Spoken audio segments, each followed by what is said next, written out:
नमस्कार, बेधड़क खबर देख रहे हैं आप। मैं हूं आपके साथ शशांक। हाथरस और हादसा। हाथरस अक्सर कई सारी घटनाओं को लेकर चर्चाओं में रहता है और इस बार उसकी चर्चा का विषय ये है कि वहां पर एक सत्संग के दौरान एक भयावह घटना घटी जिसमें 126 लोगों से ज्यादा लोगों की मौत हो गई है, 126 से ज्यादा मृत्यु का आंकड़ा है और सैकड़ों लोग घायल हैं। इस मुद्दे पर बातचीत करेंगे। हमारे साथ हमारे सहयोगी उत्कर्ष हैं जिन्होंने तमाम पॉइंट्स बनाए हैं जिस पर चर्चा करनी है। क्या उत्कर्ष आपने पॉइंट्स बनाया है हाथरस के हादसे को लेकर? शशांक, सबसे पहले दर्शकों का स्वागत करता हूं और बता दूं कि कथावाचक हैं। कथावाचक का नाम भोले बाबा है। इनको सरकार विश्वहरि के नाम से भी जाना जाता है। कहानी शुरू होती है कि ये 17 साल पहले एक पुलिस में सिपाही कांस्टेबल तो जब पुलिसकर्मी हुआ करते थे तो उन्होंने अब दो कहानियां बनती हैं। कहानी एक कि खुद से इन्होंने नौकरी छोड़ दी, दूसरी कहानी ये बन रही है कि इनको सस्पेंड कर दिया गया था इनके। अब कौन सी सही है इसकी पुष्टि हम अभी नहीं कर सकते। और इनकी इन्होंने नौकरी की, उसके बाद 17 साल से लगातार अभी तक ये जो बाबा है ये सत्संग कर रहे हैं। खाली ये नहीं, इनकी पत्नी जो है, बाबा और उनकी पत्नी दोनों मिलकर सत्संग करते थे। और इसी के दौरान एक सत्संग हाथरस में वो कर रहे थे और सत्संग के दौरान क्या होता है कि अच्छी खासी भीड़ आती है और इन्होंने जो परमिशन लिया हुआ था शशांक, वो 80,000 लोगों का परमिशन लिया हुआ था। और बताया जा रहा है कि कई लाख लोग आए, 2.5 लाख से ऊपर लोगों की भीड़ आई हुई थी, ये अनुमान लगाया जा रहा है। और जो वजह है शशांक, मैं आपको बता दूं कि आखिर भगदड़ क्यों मची, ये एक अंधविश्वास का ही एक जन्म ले रहा है। ये वजह एक इसी प्रकार का है। लोगों का कहना है कि जब बाबा जी मंच छोड़ के जाने लगे हैं तो उनकी जो चरण रस थी उसको लेने के लिए भीड़ आगे बढ़ी। हाँ, चरण रस मतलब क्या, उनकी जो वो जिस मिट्टी थी जहाँ से गए हुए, हाँ बिल्कुल, वो मिट्टी को लेने के लिए ये लोग आगे बढ़े हैं जो इनके अनुयायी थे और उसी में भगदड़ मच जाती है। और जब भगदड़ मचती है तो खबर आती है कि 126 लोगों की मृत्यु हो जा रही है और बहुत सारे लोग घायल हैं। आपको ये भी बता चलूं कि संख्या जो है वो आए दिन अभी बढ़ ही रही है और रोज इस आंकड़े में जो लोग घायल हैं उनकी भी मृत्यु हो रही है तो उसे उसमें जोड़ दिया जा रहा है जी। और अब इस यहाँ पे शासन के ऊपर, प्रशासन के ऊपर भी सवाल खड़ा हो रहा है और बाबा के ऊपर भी सवाल खड़ा हो रहा है। इसमें जैसे तमाम सवाल, देखिए इसमें थोड़ा सा मैं आपको टोकना चाहूंगा, जैसे भी मैं इससे संबंधित खबरों को ही देख रहा था तो जैसे कि जब ये घटना घटी, अब चूंकि इस घटना को घटे भी 2 दिन हो गए हैं जब हम ये डिस्कशन कर रहे हैं, तो जो बताया जा रहा है कि बाबा का बैक रिकॉर्ड है, ट्रैक रिकॉर्ड है, वो भी बड़ा विवादित रहा है। इनके ऊपर पहले भी 5-6 मुकदमे दर्ज रहे हैं। मैं एक आपको इनका केस बताना चाहूंगा। कोरोना समय की बात है। कोरोना काल में क्या हुआ, इनके ऊपर एक केस दर्ज होता है। इन्होंने अनुमति ली थी कि मैं 50 लोगों को इकट्ठा करके सत्संग करूंगा और इन्होंने एक अच्छी खासी भीड़ वहां पे इकट्ठा कर ली थी। तो इनके ऊपर, और आपको बता दूं, यौन शोषण के भी आरोप है। एक ये बड़ी खबर है।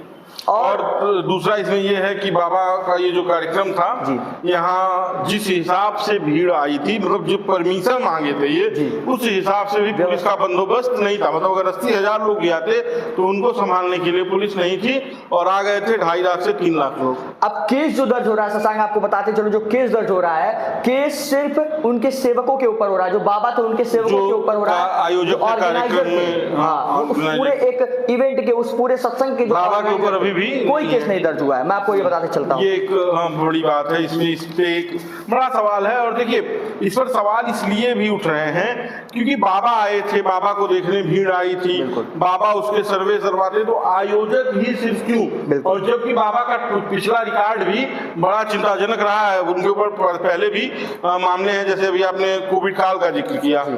अब मैं आपको शशांक पूरा एक इनके जो मुख्य सेवकदार थे, जो सेवक थे, उनके ऊपर जो केस दर्ज हुआ उनका नाम क्या बता दूं, उनका नाम देव प्रकाश मधुकर है और अन्य सेवादारों के ऊपर भी मुकदमे दर्ज किए गए हैं। मुकदमे जो मुख्य है, देव प्रकाश मधुकर और मुख्य अभियुक्त। भारतीय न्याय संहिता के हिसाब से जो धाराएं हैं मैं बता दूं, धारा 105 है, इसमें गैर इरादतन हत्या, 110 धारा जो है उसके गैर इरादतन हत्या का प्रयास, 126(2) का जो धारा है उसका मतलब होता है कि गलत तरीके से किसी को रोकना, 223 का जो धारा है उसका मतलब होता है लोक सेवक द्वारा जारी आदेश की अवहेलना करना और 238 यानी साक्ष्यों को मिटाने का प्रयास करना। ये पूरे धारे थे जो देव प्रकाश मधुकर और अन्य सेवादारों पे भी लगाए गए हैं। हाँ, जो उसमें लोग नाम दर्ज है।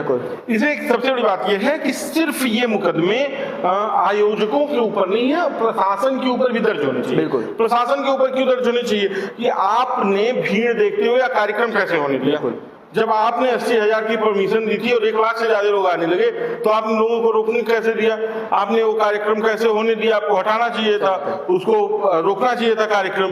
नेताओं की रैलियों में अभी तक आपने हाथ से नहीं सुने होंगे कि भगदड़ मच गई। वहां क्यों नहीं? क्योंकि वहां पूरी पुलिस व्यवस्था रहती है, ऑर्गेनाइज वे में होती है वो चीजें होती हैं।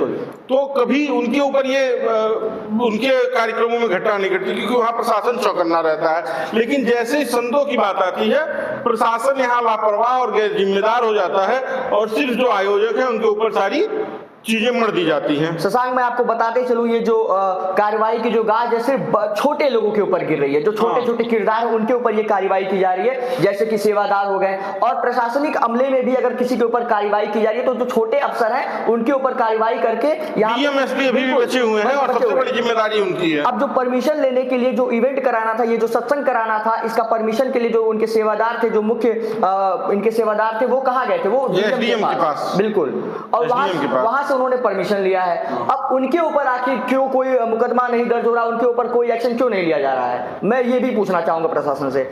और सबसे बड़ी बात यह है कि इस पूरी घटना के जो सबसे बड़े अभियुक्त हैं बाबा भोला जी, बाबा भोले, और इनकी अभी तक कोई जानकारी नहीं है ये कहाँ है, कहाँ छिप कर बैठे हैं। जब से ये घटना घटी है तब से ये भागे हुए हैं, फरार हैं और कहीं दिख नहीं रहे हैं। और पुलिस इनको ढूंढने के लिए क्या कर रही है और क्या अपडेट है, ये पुलिस अभी तक कोई 2 दिनों में नहीं दे पाई है कि बाबा को तलाशने के लिए किस तरह का काम पुलिस के द्वारा किया जा रहा है, किस तरह से तलाशी की जा रही है।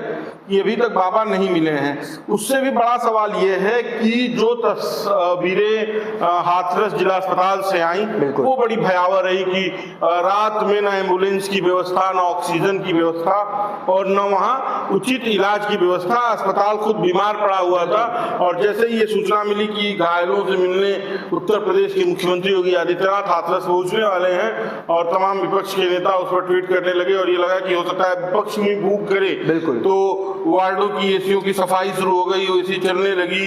जहाँ पे कचरा फेंका था वहाँ पे वो शादी वाले टोकरियों में ये जो आप स्थिति बता रहे हैं शशांक, ये एक बार की नहीं है। इससे पहले जितनी भी घटना होते हैं अस्पतालों में रंगाई पोताई का काम शुरू हो जाता है।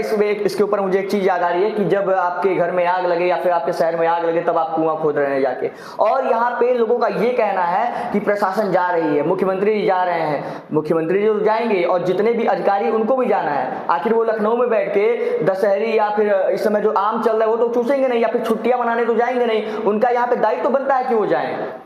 तो इस तरह की स्थिति है हाथरस में, और ये स्थिति हाथरस में ही नहीं है, बिल्कुल ये पूरे प्रदेश में स्थिति है, पूरे देश में स्थिति है। बाकी का ये खबर थी हाथरस में जो घटना घटी उस पर क्या अपडेट चल रहा है, बाकी का हम आप तक पहुंचाते रहेंगे। बेधड़क खबर देखते रहिए। आपको यह वीडियो कैसा लगा हमें कमेंट बॉक्स में जरूर बताइएगा। अगर वीडियो अच्छा लगे तो शेयर जरूर कीजिएगा। धन्यवाद।